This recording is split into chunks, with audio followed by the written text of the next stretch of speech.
Welcome to Hello and welcome to today's lesson on material science, and this is brought to you by the Department of Chemical Engineering.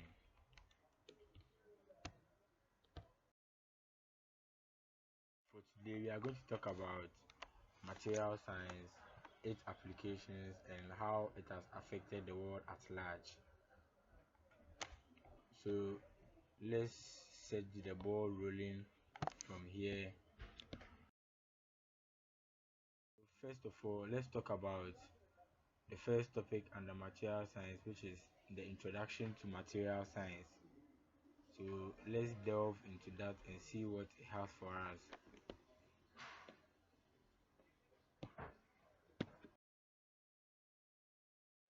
So let's begin with the definition of material science.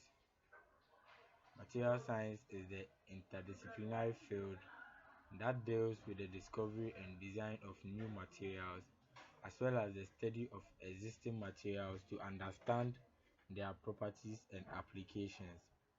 It also combines principles from physics, chemistry, engineering, and biology to understand how the structure of materials at various scales, from atomic to macroscopic, influence their properties and behaviors.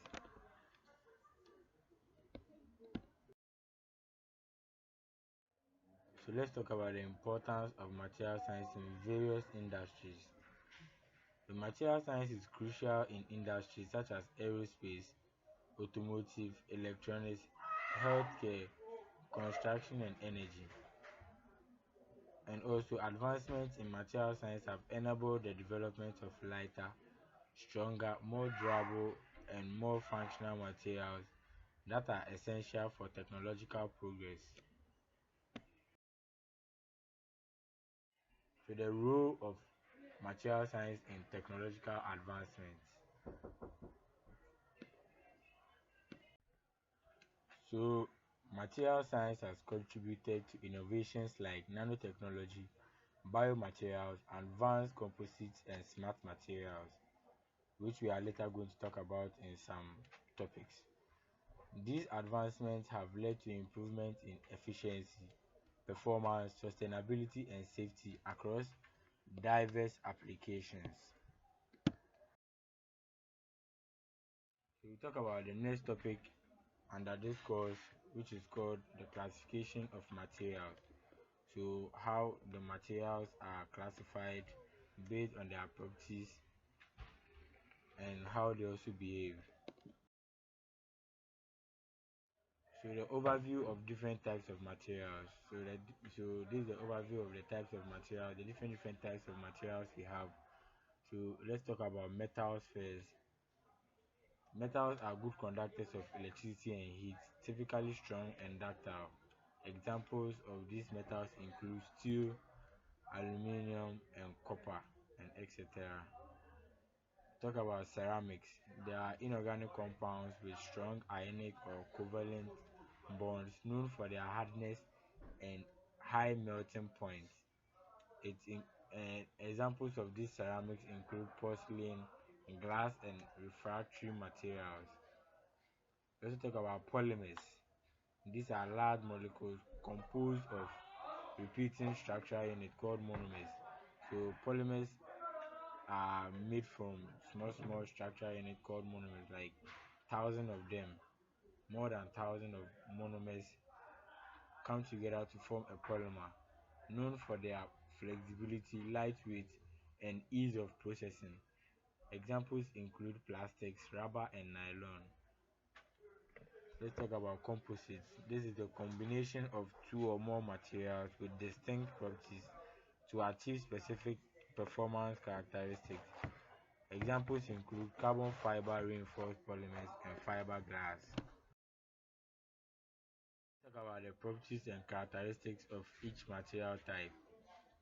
So each material type exhibits unique mechanical, thermal, electrical, and chemical properties that make them suitable for specific applications.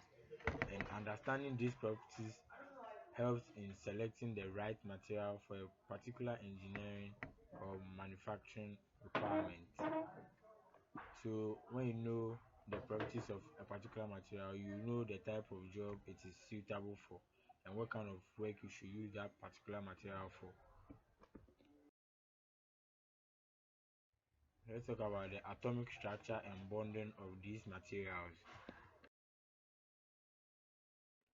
So let's talk about the basic principles of atomic structure. For all we know, and atoms are the smallest particles of a substance that can take part in a chemical reaction. Or atoms are the basic building blocks of matter composed of a nucleus surrounded by electrons, and the nucleus contains protons and neutrons. So atomic structure influences material properties such as density, melting point, and electrical conductivity.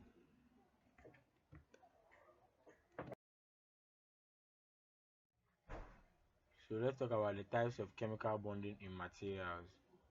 So every material has a type of or the type of chemical bonding within it. Some have ionic bonding, covalent bonding, and some to possess metallic bonding. So let's talk about ionic bonding, which is formed between atoms with large differences in electronegativity, resulting in the transfer of electrons from one atom to another. A perfect example of this ionic bond is the sodium chloride. We have the Na plus and the Cl minus, which come together to form NaCl. So we also talk about the covalent bonding, in which electrons are shared between atoms, resulting in strong bonds. Example is diamond and silicon. We also talk about the metallic bonding. Electrons are localized and shared among all atoms in the material, contributing to properties such as conductivity and ductility. So the electrons which are delocalized in the atom contribute to the material's ability to conduct and also be ductile. The relationship between bonding and material properties. The type of bonding affects material strength, hardness, brittleness, and other mechanical properties. Understanding bonding helps predict how materials will behave under different conditions and and also during processing. So when you know the property or the material properties and the type of bonding that material possesses, you know how the material is going to behave during processing or during processing, such as when heat is being applied or it is being forged or being hammered or being processed, and also under how the material will also behave under different conditions. With the mechanical properties of materials.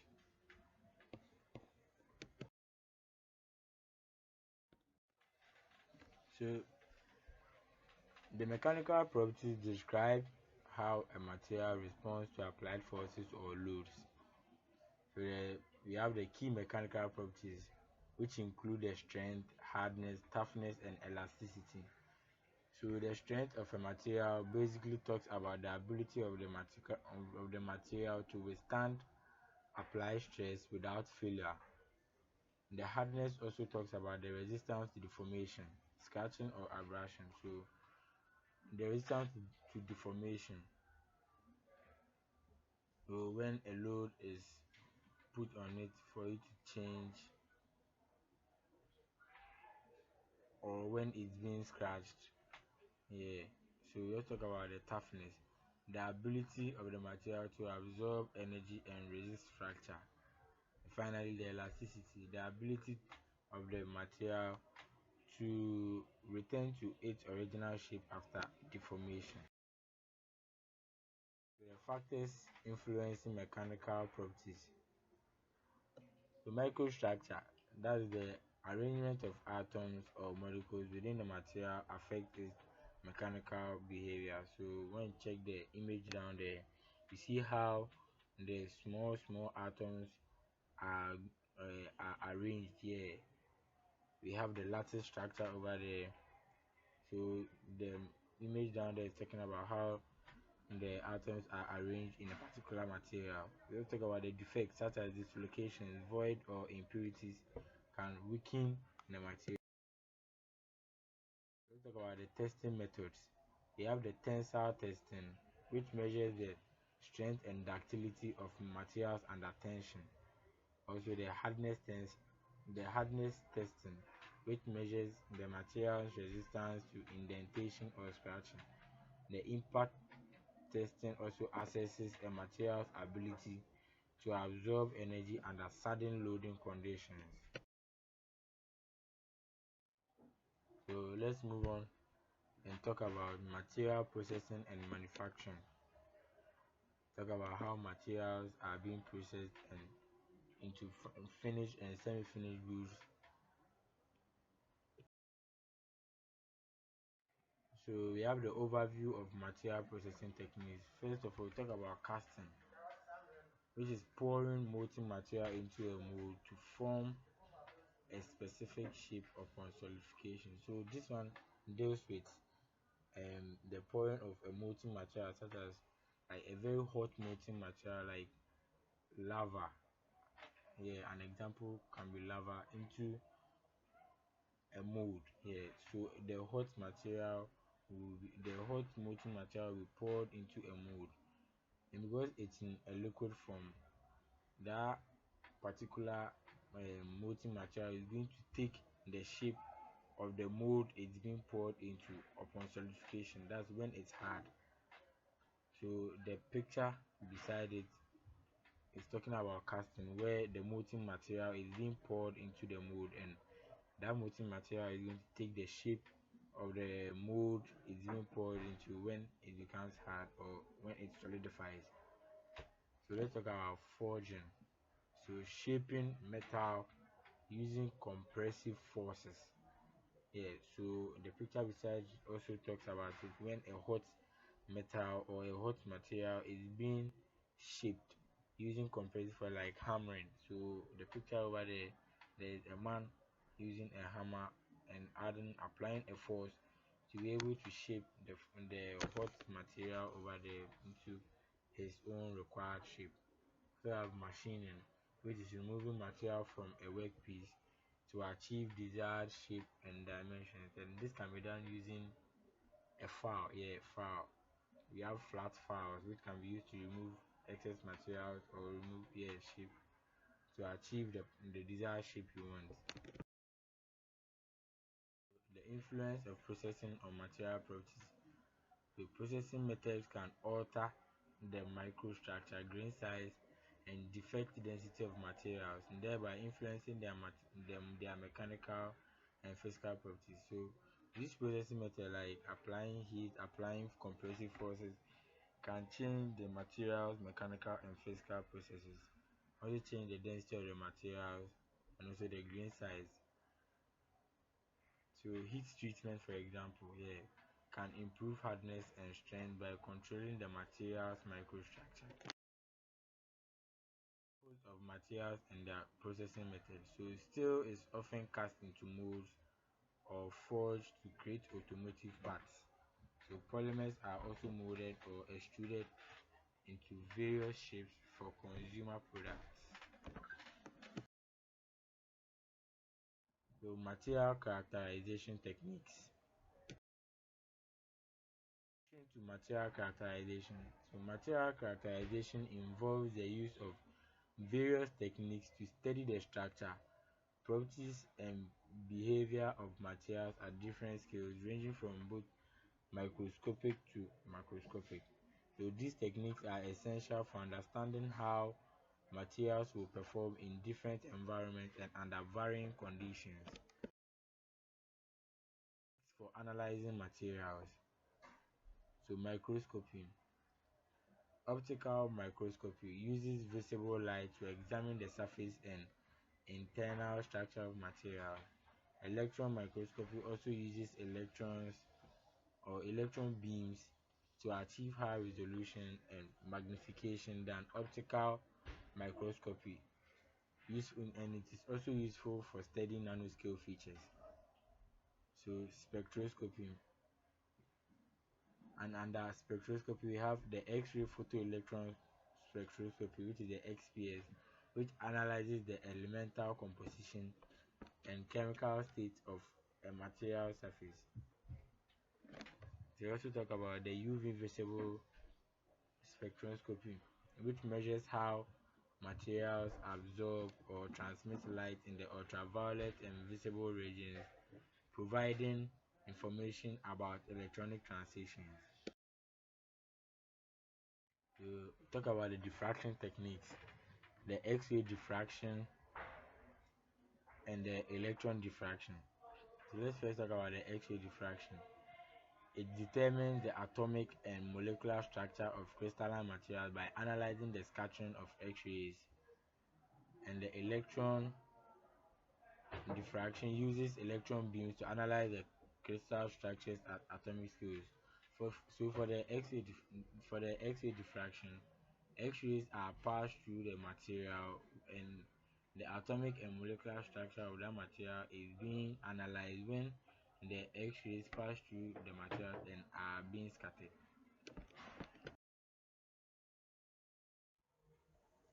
So let's talk about the importance of characterization in material science. So it helps us determine the material composition, structure, phase, transitions, and defects. And it also enables for optimization of material properties for specific applications, supports quality control and assurance in manufacturing processes, and it also facilitates research and development of new materials with enhanced performance and functionality. So let's move on and talk about the applications of material science.